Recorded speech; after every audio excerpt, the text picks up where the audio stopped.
Maganda kayong lahat, no, mga kapatid, sa oras na ito, no. Mga kapatid, ang buhay natin dito sa mundo ay napakaikli lang. Kaya dapat natin itong iingatan, no.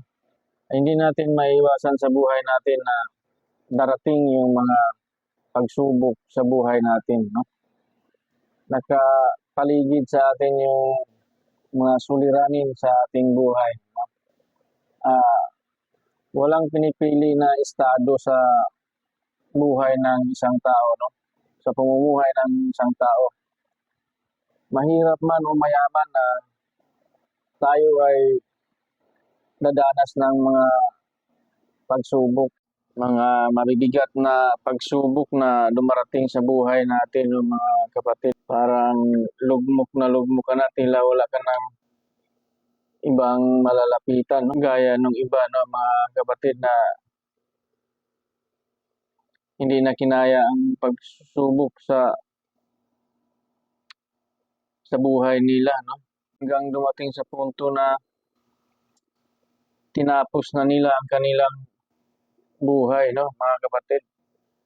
Sa ganong sitwasyon, mga kapatid, na tila lugmok ka na sa problema, sa mga pagsubok sa buhay,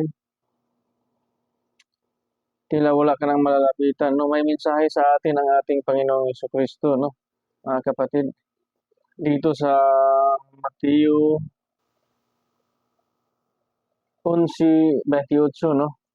Lumapit kayo sa akin, kayong lahat na nahihirapan at lubhang nabibigatan sa inyong pasanin, at bibigyan ko kayo ng kapahingahan, ano? So, ito yung mensahe sa ating Panginoong Jesucristo, no. Kung mayroon tayong dinadala na mabigat na mga pagsubok, mga problema sa buhay, so lumapit lang tayo sa Kanya, no, mga kapatid.